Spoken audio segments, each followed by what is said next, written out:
कैथल के लघु सचिवालय में आज जेबीटी शिक्षक सुरेश देवेंद्र के खिलाफ केस दर्ज करने से अध्यापक वर्ग, कर्मचारी संगठनों व किसान यूनियन ने कैथल के लघु सचिवालय में बड़ी संख्या में इकट्ठे होकर सचिवालय के मुख्य द्वार पर बैरिकेड तोड़कर हंगामा किया और नारेबाजी की। सकता है और बहुत कुछ आप बदलते हैं। हमें भी शिक्षा अगर किसी ने दी है वो हमारे गुरुजन नहीं थे, उन्हीं से सीखा है। अगली पीढ़ी को आप सिखा रहे हैं। ये लड़ाई ये नहीं है कि सुरेश भाई पे पर्चा किया गया राजद्रोह का। शिक्षकों पे कौन राजद्रोह की पर्ची करता है? राजनीतिक आदमियों पे करो। हम मोदी के खिलाफ हर रोज बोलते हैं, हमारे ऊपर करो। शिक्षक तो हमारे बच्चों को आगे बढ़ने के लिए, पढ़ाने के लिए हर रोज मेहनत करता है। उन पे राजद्रोह का मुकदमा दर्ज करना कहाँ तक की इंसानियत है? ये लड़ाई केवल शिक्षकों की इस जंग को दबाने के लिए एक आपके साथी के ऊपर पर्चा दर्ज किया गया ताकि बाकी साथी पीछे हटे। लेकिन मैं इस बात को मानता हूँ और मुझे पूरा विश्वास है, चाहे वो कैसे भी पर्चे दर्ज करे, हम सभी साथी जो यहाँ बैठे भी हैं, चाहे सुखबीर भाई बैठे हैं, चाहे और भी साथी बैठे हैं, अलग अलग राजनीतिक दल से हों, लेकिन आपकी हर जायज लड़ाई में हम सभी मिलकर आपके साथ खड़े हैं। आप शायद मेरे से ज्यादा बेहतर जानते हैं सरकार क्या कर रही है। मेरे से पहले बोलते हुए साथियों ने, यूनियन के साथियों ने भी बताया, 4800 स्कूल के करीब 4801 या 4807 स्कूल मर्ज करने का बहाना करके बंद कर दिए गए हैं। कौन सी सरकारें होती हैं जो 33% स्कूलों को बंद कर देती हैं? कोई सरकार स्कूलों को बंद नहीं करती। सरकारों का काम स्कूलों को बढ़ाना होता है। अच्छी शिक्षा, अच्छा रोजगार, अच्छी रहन सहन, अच्छा पानी, यही तो सरकार का काम होता है। और काम क्या होता है सरकार का? अच्छी लंबी गाड़ियां और कोठियां सरकार का काम नहीं होता। सरकार का काम लोगों को सुविधा देना है और उस सुविधा को आगे बढ़ाने में शिक्षकों का रोल सबसे ज्यादा होता है। इनका उद्देश्य केवल एक है, पहले बुजुर्गों द्वारा दान में दी गई पंचायत की जमीनें सरकार के नाम ट्रांसफर हुई, आज स्कूल बंद किए हैं। साल 2 साल के अंदर स्कूलों को इतने निम्न स्तर पे ला दिया जाएगा, आप लोगों को परेशान करके, विद्यार्थियों को परेशान करके, उन्हें इतनी लॉस मेकिंग कंपनी दिखा दिया जाएगा आखिरी दिन कि वो अंबानी, अडानी या किसी भी बड़े ग्रुप को बेच दी जाए। बुजुर्गों ने फ्री में गांवों में जमीन दी, उसे कोई भी गांव हो, अपने हल्के का हो, पूरे हरियाणा का कोई भी गांव हो, इसलिए जमीनें दी थी कि स्कूल बन जाए, गाँव के गरीब आदमी के, किसान के, जमींदार के बच्चे पढ़ जाए, आगे बढ़ जाए। इन्होंने उनको बंद करना शुरू कर दिया। प्राइवेट स्कूल में पढ़ाना सबके बस की बात नहीं होती। इनका केवल एक उद्देश्य है, कैसे ही ये सरकारी स्कूल बंद हो, मास्टर घर बैठे, प्राइवेट स्कूल आगे बढ़े, इनके साथी उन स्कूलों को खरीदें और चलाएं। मेरा ज्यादा ना बोलते हुए अंत में केवल हाथ जोड़ के इतना निवेदन है, आप साथी जो हुक्म करेंगे, जब तक आपका धरना जारी रहेगा, हर रोज बारी बारी पूरे हल्के से जहां आप साथी कहेंगे, यहाँ बहुत से नौजवान साथी ऐसे बैठे हैं जो इनके साथ लगभग हर रोज का मिलना है, जो हमारी जिम्मेवारी लगाएंगे, जिस प्रकार की लाएंगे, हाथ जोड़ के नतमस्तक आपके साथ है हर तरीके से। आप सभी साथियों का बहुत बहुत शुक्रिया, बहुत बहुत धन्यवाद।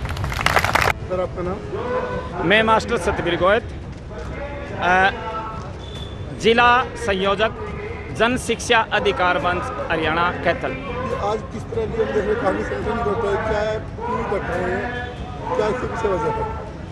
हरियाणा सरकार जिस तरह से शिक्षा व्यवस्था का भट्ठा बिठाना चाहती है, आप हर रोज़ टीवी मीडिया के माध्यम से दिखा भी रहे हैं कि कहीं बच्चे स्कूलों के बाहर बैठे काम कर रहे हैं, कहीं उनके अभिभावक धरने प्रदर्शन कर रहे हैं।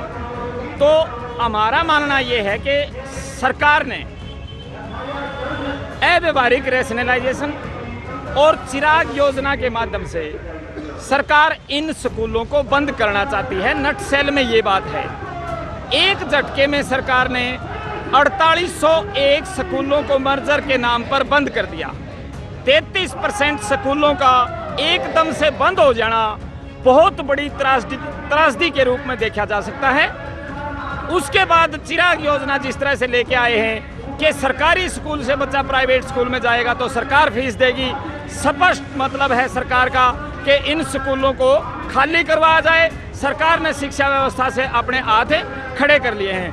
हमें अध्यापक और अभिभावक जब इसका विरोध करते हैं तो हमारे एक साथी के ऊपर धारा 124A के तहत राजद्रोह का केस दर्ज कर दिया गया। लेकिन आज के प्रदर्शन को देखते हुए जिला प्रशासन ने कल ही राजद्रोह का केस वापस लेके दूसरी धाराओं के तहत केस दर्ज कर दिया हमारा अब मानना स्पष्ट मांग है हमारी कि इस एफआईआर को पूरी तरह से रद्द किया जाए और चिराग जैसी घातक योजनाओं को वापस लेके इस शिक्षा व्यवस्था को बचाया जाए। अगर ऐसा नहीं होता तो क्या करेंगे? हमें अगर ऐसा नहीं होता तो कैथल जिले के अंदर आज शहीद आजम भगत सिंह जयंती है।